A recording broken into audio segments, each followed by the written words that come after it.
लगाया, ये यहाँ पे किसी आदमी ने अपने पैसे खर्च करके नहीं लगाया। डीडीए ने खुद ही ग्रीन एरिया के लिए ये बोर्ड लगाया कि ये पार्क जनता को समर्पित है, जनता इस पे बैठेगी, और फिर अब उसी पार्क का नाश करा जा रहा है।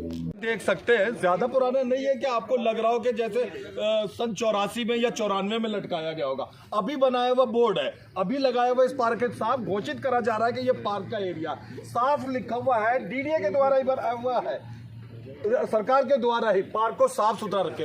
और थोड़े ही दिनों में पता नहीं क्या मति भ्रष्ट हुई कि अच्छे सुंदर पार्क को उजाड़ कर उसको वन एरिया बनाया जा रहा। वन एरिया बनाने से किसी को कोई ऐतराज नहीं है, लेकिन वन एरिया बनाने की जिद आम लोगों के मकानों के सामने क्यों है? किसी और सुरक्षित जगह पे भी तो वन एरिया बनाया जा सकता है। खड़े हैं, ये रोहिणी सेक्टर 30 का पॉकेट है। ये एक बड़ा सुंदर सा पार्क है। अब इस सुंदर पार्क को उजाड़ के, उजड़ा चमन करके अब इसे वृक्ष वन ये बनाया जा रहा है। ये हमारे सामने खड़े हुए पूर्व विधायक भवाना के जय भगवान जी। जय भगवान जी, क्या मुद्दा है? सर ये मुद्दा ये है कि करीब करीब ये बहुत सुंदर पार्क था, पॉकेट 30A1 का, सेक्टर 30 के अंदर। अभी आप ये देख रहे हैं कि यहाँ पे ये सारे प्लॉट है, ये करीब 1465 प्लॉट है। हाँ जी। और ऐसे ही 865 प्लॉट उस पॉकेट A2 के अंदर है।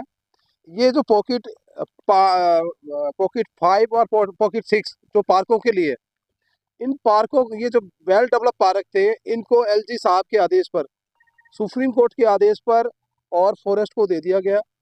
और फॉरेस्ट ने यहाँ पर अब ये सारा पूरा जो इलाका है, ये जो बहुत बेहतरीन सुंदर पार्क था, इस सुंदर पार्क को फॉरेस्ट जो है अब इसके अंदर पेड़ लगा रहा है और इसको फॉरेस्ट बनाने की प्रयास किया जा रहा है। मैं आपसे कहूंगा कि एक बार ना वो भी दिखाएं कि बहुत सुंदर पार्क था, ये सारी चीजें थी, टेबल उस तरफ आप देखिए, बिल्कुल आपको झाड़ियां नजर आ रहे होंगे। आप यकीन मानिए कि आप जैपनीज पार्क के आसपास जाएंगे, ऐसी सुंदर सी झाड़ियां नजर आएंगी। बच्चे उसमें खेलते हैं, महिलाएं वहां पे आके सर्दियों में स्वेटर बुनती हैं, फल वाले, आइसक्रीम वाले उस तरफ खड़े हुए होते हैं जी। और अब देखिए इसका वीरानपना जी। यहाँ पर फुटपाथ भी बना हुआ था, यहाँ पे डस्टबिन भी लगे हुए थे, यहाँ पर बेंचेस भी लगी हुई हैं, हर चीज लगी हुई थी, घास, बढ़िया घास थी, आप जैसे देख रहे हैं। ये सारी चीजें खराब कर दी गई और इसको फॉरेस्ट बनाया जा रहा है। अब ये जो लोग हैं, ये जो निवासी हैं, ये कहाँ पर घूमने जाएंगे, कहाँ पर बच्चे खेलने जाएंगे, बुजुर्ग आदमी कैसे, कहाँ पर धूप सेकेगा? तो ये मुद्दे हैं हमारे। आपने वो शब्द उजड़ा चमन सुना होगा, लेकिन शायद आप कभी उसे समझ ना पाए होंगे। रोहिणी सेक्टर 30 में पॉकेट ए में आइए, आपको उजड़ा चमन शब्द समझ आएगा। वहां बच्चे खेला करते थे, उस तरफ बुजुर्ग बैठा करते थे, उस तरफ महिलाएं वहां पे टहला करती थी, एक टाइल लगी हुई होती थी। पूरा उजाड़ के रख दिया बिल्कुल। मतलब जिस तरीके से बुलडोजर पॉलिसी है ना, वो अब तक तो मकानों पे थी, अब पता चल रहा है कि वो तो प्लॉटों के पार्कों पे भी आ रही है। पूरा उजाड़ के रख दिया। एक ऐसी जगह पे हम खड़े हुए हैं कि लग रहा है जैसे रेगिस्तान के अंदर में आ गए। वहां मासूम बच्चे, आसपास की आबादी के लगभग 25-26 हजार जो रहने वाले रहे, खेला करते थे, उनकी बीवियां, उनकी माएं वहां पे हुआ करती थी। सारा सत्यानाश करके रख दिया। क्या मसला क्या है इस तरीके का? बिल्कुल नाश ही मार दिया सारी सड़क का, सारे पार्क का। देखिए जिस तरीके से आपने मुद्दा सुना होगा कि LG साहब ने कुछ पेड़ दिल्ली के अंदर कटवाए जी, और उन पेड़ों की वजह से सुप्रीम कोर्ट ने उनको बोला कि आपको पेड़ लगाने पड़ेंगे। तो 185 एकड़ जमीन DDA से लेकर के और LG साहब ने फॉरेस्ट को दी है, जिसमें फॉरेस्ट जो है उसमें फॉरेस्ट बनाएगा, जंगल बनाएगा। जंगल बनाए, जो जंगल की जमीन है, जो खाली जमीन है, उसमें आप जंगल बनाइए। लेकिन जहाँ पर बहुत ही सुंदर पार्क है, सुंदर पार्क को अगर आप बेकार करके उसके अंदर पार्क बनाएंगे तो ये ठीक नहीं है। यहाँ के जो आम लोग हैं, आम जन है, वो कहाँ जाएंगे, कहाँ पर बैठेंगे, कहाँ पर धूप सेकेंगे, कहाँ पर खेलेंगे, कहाँ पर वो सैर करेंगे? आसपास की हजारों सैकड़ों आबादी में आक्रोश का क्या हाल है? यहाँ पर जो है कोई पार्क और है नहीं, ये 2 ही पार्क हैं, इन दोनों पार्कों को फॉरेस्ट को दे दिया गया। अब ये बाबूजी यहाँ रोजाना सैर करते हैं, बाबूजी रोजाना सैर करते हैं इसमें, लेकिन जब जंगल बन जाएगा तो कैसे सैर करेंगे? आप पूछिए बाबूजी से। ये सीनियर सिटीजन साहब है। सच बताऊं तो इन्होंने अपनी पूरी जवानी हमारे शहर को दी, इस शहर को संभालने में दी, अपने बच्चों को पालने पोसने में दी। अब इनका हक है कि समाज और सरकार इनका पालन पोषण करेगी, देखभाल। इनका हक है कि ये सुबह उठे और हरे भरे पार्क में जाए। क्या मिल रहा है? एक दूर दूर तक फैला हुआ वीराना था। क्या होता था पहले जब आप यहाँ आते थे? देखिए हम रोज यहाँ पर चक्कर लगा करके अपने थोड़ा सा यहाँ वो करते थे, लेकिन ये जब जितना भी रेजिडेंशियल एरिया है, पहले यहाँ हरा भरा मैदान हुआ करता था, हाँ यहाँ फूल पौधे सब होते थे, सब कुछ अच्छा होता था, घूमने में आनंद आता था, ट्रैक बना हुआ था, सब कुछ है। लेकिन इतने बड़े रेजिडेंशियल एरिया के लिए कोई यहाँ पर पार्क नहीं है। अब इसको जंगल बना देंगे तो ना तो घूमने की जगह है, ना बच्चों को खेलने कूदने कोई जगह, ना यहाँ पर कोई अच्छे स्वास्थ्य के लिए कोई ऐसा इंतजाम नहीं रहा जाएगा जिससे कि आदमी बुजुर्ग में कहाँ बैठेंगे धूप में। सुबह को मॉर्निंग में धूप में बैठते थे, अब धूप भी यहाँ नहीं रहेगी, सारी छाया ही छाया हो जाएगी। तो इसका मेरे ख्याल से इसको रोक देना चाहिए, ये बहुत गलत हो रहा है यहाँ जो कुछ हो रहा है। अच्छा, कि हम ये स्थानीय RWS हैं, क्या नाम है आपका? ईश्वर सिंह नाम है मेरा। ईश्वर जी, एक बात बताइए, मतलब अगर आपके घर के आगे से जो चबूतरा या सीढ़ियां होती हैं वो अगर मैं तोड़ दूं तो आपको गुस्सा आ जाएगा, आपकी कुर्सी का हट्टल तोड़ दूं, ये तो आपका पूरा पार्क ही आप लोगों का उजाड़ दिया, कैसा आक्रोश है यहाँ पर? सर पूरी RW नाराज है, ये तो भूख हड़ताल पे बैठने के लिए भी तैयार है, लेकिन इन लोगों ने तो बहुत बुरा हाल कर दिया है। यहाँ पे बोर्ड लगा हुआ है, पुराना पार्क का बोर्ड लगा हुआ है यहाँ पे, जी। पुराना पार्क था ये सभी हमारे लोग जो सभी यहाँ पे घूमते थे, जी। सभी घूमते थे यहाँ पे, लेकिन उनका सबका नुकसान कर दिया। सारी लेडीज यहाँ घूमती थी, बच्चे खेलते थे, बहुत बुरा हाल कर दिया। और हम इनसे कह रहे डिपार्टमेंट से, तो डिपार्टमेंट कह रहे हैं तो हमारे पे ऊपर के ऑर्डर है, हम यहाँ कुछ नहीं कर सकते। इसमें कोई पक्की बड़ी राजनीति है जिससे अच्छा भला पार्क जो है उसका नाश कर दिया है।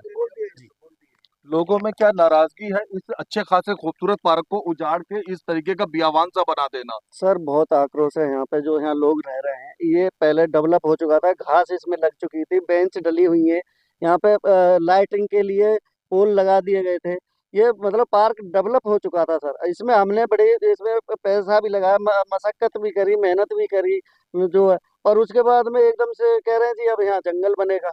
तो यहाँ पे पब्लिक रह रही है, पब्लिक के अंदर जंगल किस काम का, इतने बड़े बड़े पेड़ लगाना, तो इसमें तो यहाँ रोज की यहाँ पे बैड एलिमेंट इसमें रहेंगे, तो ये बहुत गलत हो रहा है, बहुत मैं आपको पहले सरल तरीके से एक बात बता दूं, जहां भी पार्क होते हैं रोहिणी सेक्टर 1 से लेके सेक्टर 50-60 तक, जहां भी पार्क है जहां लोकल आबादी है, वह आमतौर के पार्कों में लोकल आबादी ध्यान रखती है, हमारे पार्क साफ सुथरे रहे, अपनी जेब से पेड़ पौधे लगाती है, अपनी जेब से एक आदमी बुला के सीटों को कबूतर बीट कर जाए साफ करवाते हैं, ध्यान रखते हैं। लेकिन जब वन एरिया बन जाता है, जब जंगलात वाला एरिया बन जाता है, जब फॉरेस्ट एरिया बन जाता है, तो आमतौर पे वहां बच्चे नहीं भेजे जाते, औरतें नहीं जाती हैं, वो इलाके में सामान्य मनुष्य नहीं जाते हैं, वहां गजेड़िए, स्मैकिए, चरसिए बैठना शुरू हो जाते हैं, वहां कबाड़िए जाके अपना सामान रखना शुरू कर देते हैं। लोकल आबादी मतलब एक चीज बसाने और सुंदर करने के बजाय उसका नाश मारा जा रहा है। आक्रोश कैसा है लोगों में? एग्जैक्टली बहुत ज्यादा आक्रोश है जी, क्योंकि यहाँ पे वही रहेंगे, बैड एलिमेंट आएंगे इसमें, जानवर आएंगे इसमें जो है जी, तो ये रहने लायक कहाँ से रहेगा।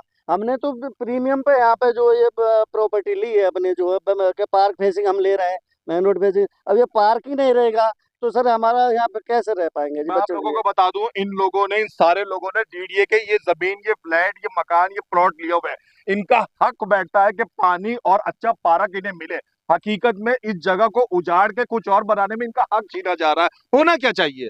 होना ये चाहिए जी, इसको मतलब फूल पत्ती वाला पार्क है, बीच में तो इसमें जो है जी फूल पत्ती और घास वाला बनाए, इसको बेंच डाले, सीनियर सिटीजन इसमें बैठे, बच्चे अपना बैठे, औरतें बैठे, सब मतलब जो पार्क जैसे और जगह आपने कहीं देखा है रेजिडेंशियल एरिया में, कहीं आपने जंगलात देखा है जी? कहीं नहीं है। तो ऐसा तो कहीं होता नहीं जी, जहाँ जंगल काटे जा रहे हैं और रेजिडेंशियल में आप जो जंगल बना रहे हैं, तो ये तो बिल्कुल गलत है जी। सरकार बनाने वालों से, इस पार्क की पॉलिसी बनाने वालों से हमारा चैनल एक बात कह रहा है, मधुबन चौक से आप चलते हुए आइए और मधुबन चौक से चलते हुए शाहबाद डेयरी तक आइए, किसी रेजिडेंशियल एरिया के अंदर में आपको आसपास में ऐसा कोई वन क्षेत्र नहीं मिलेगा, या वन क्षेत्र बनाया जा रहा है। सर हमने इसके डेवलपमेंट चार्ज भी दे रखे हैं पार्क बनाने अच्छा, का, हाँ डेवलपमेंट मतलब जो आप डीडीए को दे रखे हैं, और हमने ये जो प्रॉपर्टी सामने पार्क बेचेंगे इनके प्रीमियम भी डीडीए को दे रखा है सर, जो डीडीए से प्रॉपर्टी ले रखी है इसका प्रीमियम पे कर रखा है, तो वो पार्क की खातिर ही ना। अब यहाँ पे आप ये पता नहीं क्या जंगल बना रहे हैं क्या बने, तो ये अच्छी बात नहीं है सर।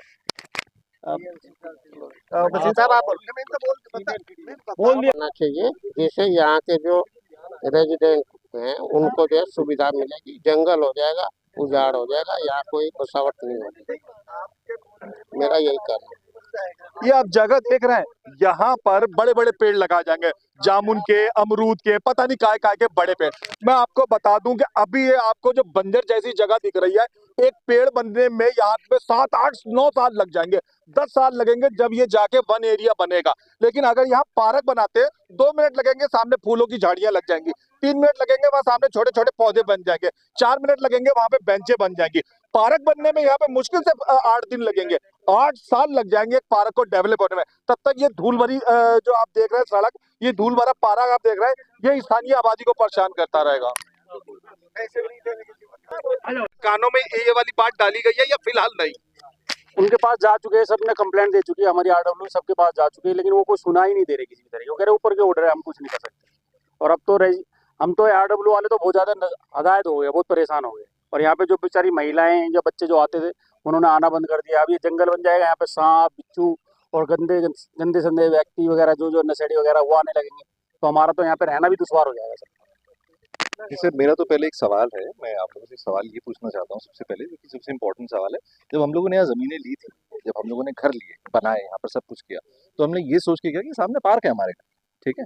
और कोई भी इंसान जब लेता है तो ये नहीं लेता कि यार मेरा जंगल फेसिंग है। ये जंगल फेसिंग आपने टर्म सुना है? नहीं, आपने नहीं सुना होगा।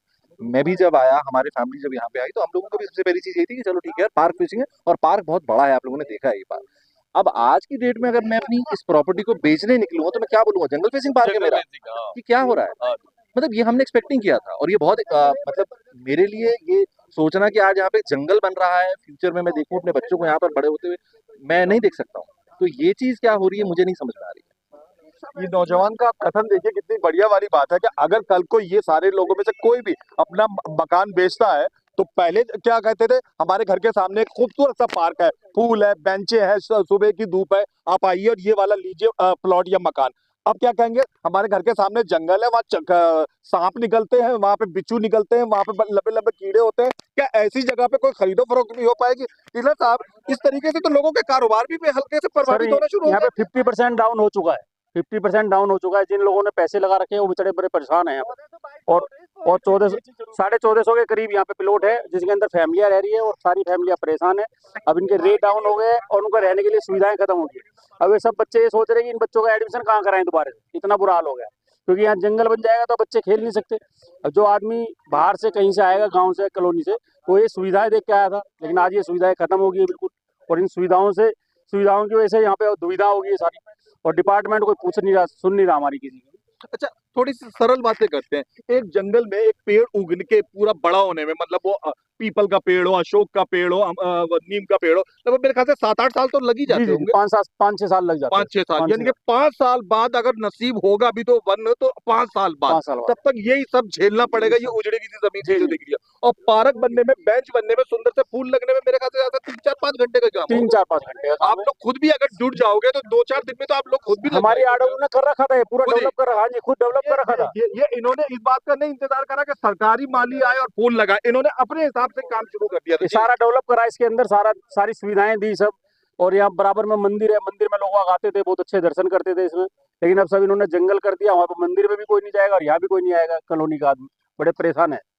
नेक्स्ट, ये सरकार चलाने वालों को, प्रशासन चलाने वालों को ये बताने आए हैं कि ये जो जमीनें क्या होना चाहिए, क्या हो रहा है यहाँ पे, क्या होना चाहिए। भाई साहब, यहाँ पे 1400 प्लॉट डीडीए ने काटे। आप पीछे ये सोसाइटी देख आप सकते देख हैं। सकते हैं, पीछे सोसाइटी दिखाई जा रही है, लगभग 1400 के आसपास यहाँ इतना पे। खूबसूरत पार्क था ये। जो यहाँ के रेजिडेंट हैं, यहाँ के बच्चे हैं, वो यहाँ अपना पूरा दिन आधे से ज्यादा समय काटते हैं जी। 1400 मकान, लगभग 1400 मकान का मतलब आप समझते हो, लगभग 15,000 से 20,000 लोग इस पॉकेट में रहेंगे, और उनका ये हक छीना जा रहा है जी। इस उपवन का ऑलरेडी गवर्नमेंट ने इतनी लैंड एक्वायर करके फॉरेस्ट डिपार्टमेंट को दी हुई है, उसका क्या यूज है? जो जनता के काम आए, वो जो हमारी जरूरत पूरी कर सके, वो काम होना चाहिए। तो यहाँ फॉरेस्ट का क्या यूज है? आप पेड़ लगाना चाहते हैं, इसी पार्क को और सुंदर बनाएं, इसकी साइडों पे बाउंड्री वॉल के साथ साथ जितने मर्जी पेड़ लगाएं, बाकी के हिस्से को पार्क रहने दें। तो यहाँ पे कोई फॉरेस्ट की कोई नीड नहीं है जी। लोगों को जो बेसिक एमिनिटीज चाहिए वो छीनी जा रही है इस पर्यावरण को अच्छा करने के नाम पे। तो अच्छा तो हम वैसे भी कर सकते हैं, जितनी भी इस पार्क की बाउंड्री है चारों तरफ, उसके साथ साथ आप पेड़ लगाएं, कितना मर्जी सुंदर उपवन बनाएं, लेकिन टोटल एरिया को फॉरेस्ट डिपार्टमेंट को देना ये गलत है। ये जनता के साथ नाइंसाफी है। यहाँ इतने सारे लोग रह रहे हैं, सबके सब दुष्प्रभावित होंगे इस तरीके से। 100% होंगे जी। आप बताएं, आप भी कहीं ना कहीं दिल्ली में लोकल रहते हैं। हमारी सरकार के जितने भी आला अधिकारी है, नेता है, वो कहीं ना कहीं किसी कम्युनिटी में, किसी कॉलोनी में रह रहे हैं। तो क्या वहाँ उस कॉलोनी वालों के बीच के पार्क को हटा के आज अगर उपवन को दे दिया जाए, आज फॉरेस्ट डिपार्टमेंट को दे दिया जाए, या उस लैंड एरिया को, उनके पार्क को हटा दिया जाए, तो उन्हें कैसा महसूस होगा? तो बिल्कुल दीपक जी, माना जाए एक तरीके से इसका फैसला बदलने का कोई 250-400 लोगों की मीटिंगों ने नहीं होगा, मुश्किल से 2 या 3 लोग ही होंगे बड़े लोग जिन्होंने ये फैसला लिया। आपको लगता है कि बड़े लोगों के फैसले का आम जनता को नुकसान सबसे झेलना ज्यादा पड़ रहा आम जनता को नुकसान झेलना पड़ रहा है आज भी, और आजीवन भर झेलना पड़ेगा। आप एक बात बताओ, 1400 मकान, एक मकान में आजकल 3 से 4 फ्लोर्स बनते हैं जी, लगभग लगभग 5600 परिवार, अगर 4 आदमियों का एक परिवार है, 20-22 हजार लोगों की कम्युनिटी के लिए इस पूरे एरिया में कोई पार्क है ही नहीं। तो क्या वो यहाँ से 5 किलोमीटर दूर जाएंगे डेली रूटीन की वॉक करने के लिए, अपने बच्चों को लेके घूमने के लिए? तो ये तो उनके हक का सैकड़ों हनन होगा। बच्चे यहाँ रहते हैं। अच्छा, मजाक जो में नहीं पूछ रहा हूँ, रहते मुझे वो मालूम नहीं है कि पार्कों में तो तितलियां होती हैं और होती है, क्या वन क्षेत्र बच जाने पे वहां सांप और नेवलों का भी डर हो जाता है? बिल्कुल होगा जी, बिल्कुल। प्योरली वन क्षेत्र बनाने के बाद आम जनता का अधिकार वहाँ पे, आपको भी पता है, आज शाम को 7 बजे के बाद एक पार्क में घूमना इजी है, और एक फॉरेस्ट जोन में घूमना बिल्कुल भी नहीं। लगभग नामुमकिन। तो वो सबके साथ होने वाला है जी। जो सुबह 5 बजे बुजुर्गवार हमारे पार्क में पहुंच जाते हैं, योगा करते हैं, किसी प्योरली फॉरेस्ट में आपने देखा है किसी को 5 बजे योगा करते हैं? पॉसिबल नहीं है जी। तो वो तो गलत हो रहा है जी, और नहीं होना चाहिए। हम इसका बिल्कुल विरोध करते हैं। समस्या गंभीर है, लोग प्रभावित हो रहे हैं, महिलाएं, बच्चे, रोहिणी सेक्टर 30 के इस एरिया के लोगों में आक्रोश फैला है। सवाल ये है कि वाकई आक्रोश फैला हुआ है, सवाल ये प्रमुख है कि होना क्या चाहिए, होना क्या चाहिए पूर्व विधायक साहब? देखिए, होना ये चाहिए कि आप जिस प्रकार से यहाँ देख रहे हैं कि पूरी तरीके से ये वेल डेवलप पार्क था, इसके अंदर सारी सुविधाएं संपन्न पार्क था। यहाँ पर बेंचेस थी, यहाँ पर डस्टबिन थे, यहाँ पर घास लगी हुई थी, और लोग यहाँ पर घूमने आते थे। और आज इस पार्क को जंगल बनाया जा रहा है, तो इसको दोबारा से रीडेवलप किया जाए, सुंदर बनाया जाए। इसके लिए हमने डीडीए को भी लेटर लिखा है, हमारी आरडब्ल्यू ने लेटर लिखा है, मैंने भी अपने लेटर हेड से उनको लिख करके भेजा है कि भाई इसके अंदर आप जल्दी से जल्दी दोबारा से इसको पार्क बनाएं, इसके अंदर ये पेड़ ना लगाएं, रोक लगाएं। और अभी मेरी डीडीए से बात भी हुई थी कि वो इसकी जगह पर आपको दूसरी जो लैंड है वो देंगे, तो उनसे बातचीत चल रही है और हमने रिक्वेस्ट की उनसे, लेकिन वो नहीं माने और उन्होंने पेड़ लगा दिए। किसकी गलती की सजा ये जनता भुगतने जा रही है? देखिए, मैं यही कहूँगा कि जो एलजी साहब है, उन्होंने अपने दोस्त के लिए जो फॉरेस्ट के अंदर से जो पेड़ कटवाए और पेड़ कटवा कर उनके लिए जो रास्ता बनाया, ये केस तो आपने देखा ही होगा कि एलजी ने पेड़ कटवाए, सब जगह मशहूर रहा, पूरी अखबारों दिल्ली में। के अंदर अखबारों में पढ़ा होगा, आपने न्यूज चैनलों पे देखा होगा कि एलजी साहब ने पेड़ कटवा दिए, और उन पेड़ों का जो खामियाजा है वो दिल्ली की जनता भुगत रही है, रोहिणी की जनता भुगत रही है, जिसके बदले में 185 एकड़ लैंड डीडीए ने फॉरेस्ट को दी है। उस 185 एकड़ लैंड के अंदर नए नए प्रोजेक्ट बन सकते थे, बढ़िया बढ़िया और भी प्रोजेक्ट बन सकते थे, लेकिन अब उनके अंदर जंगल बनाए जा रहे हैं। तो ये आज हो रहा है, देख रहे हैं आप कि अच्छे हरे भरे पार्क को भी खत्म किया जा रहा है। सरकार चलाने वालों से, प्रशासन चलाने वालों से, जनता का प्रतिनिधि होने के नाते आप क्या निवेदन करते हैं? देखिए, मैं यही कहना चाहता हूँ कि क्योंकि ये बहुत सुंदर पार्क था, बहुत अच्छा पार्क था, और इस सुंदर पार्क को आप फिर से दोबारा सुंदर बनाइए, अच्छा बनाइए, जिससे कि यहाँ के जो लोग हैं वो अच्छी तरीके से यहाँ पे रह सके। क्योंकि जो रेजिडेंट्स हैं वो कहाँ जाएंगे? उन्होंने डीडीए को डेवलपमेंट चार्ज भी दिया इस पार्क का, क्योंकि यहाँ पर करीब 1422 प्लॉट है और यहाँ पर करीब 865 प्लॉट है, और ये दोनों जो पार्क है अगर आप फॉरेस्ट को दे दोगे तो ये लोग जाएंगे कहाँ? बच्चे कहाँ पर खेलेंगे? बुजुर्ग कहाँ पर धूप सेकेंगे? बच्चे और जो महिलाएं वो कहाँ पर बैठेंगी और कहाँ पर सैर करेंगी? क्योंकि दोनों तरफ तो आप फॉरेस्ट में बम्बू भी लगा रहे हैं इसके अंदर, और अलग प्रकार के पेड़ लगा रहे हैं, बिल्कुल जगह ही नहीं होगी। यहाँ की जो कीमतें हैं वो भी डाउन हो जाएंगी। लोगों ने तो ये सोच करके प्लॉट लिए है ना कि यहाँ पर बहुत सुंदर पार्क है, बहुत अच्छी जगह है, बहुत अच्छा वातावरण है, बहुत अच्छा वातावरण। लेकिन अब डीडीए ने मामले को चेंज कर दिया, और यहाँ के जो रेजिडेंट्स जो आरडब्ल्यू है उससे पूछना चाहिए था, लेकिन उससे पूछा नहीं गया। बिना पूछे ही और बैठे बैठे ही बिना देखे ही ये जो पार्क है वो एसी वाले ऑफिसों में बैठ के अपने आप फैसले एसी वाले ऑफिसों में बैठ करके ये जो मामला है वहाँ पर रफा दफा कर दिया गया, सेटअप कर दिया गया और फॉरेस्ट को दे दिया गया। जबकि कल की बात है, कल ही की बात है, कल मेरी विपुल अग्रवाल जी से बात हो रही थी, उन्होंने कहा कि भैया ये आपने बिना देखे ऐसे जो डेवलप पार्क था वो क्यों डीडीए को दे दिया? उन्होंने डांटा भी अफसरों को, तो उन्होंने कहा है कि भैया मुझे इसकी रिपोर्ट जो है वो जल्दी से जल्दी आप दे। तो जैसे ही डीडीए रिपोर्ट देगा फिर उसके बाद देखते हैं क्या होता है। हम लोग लगे हुए हैं।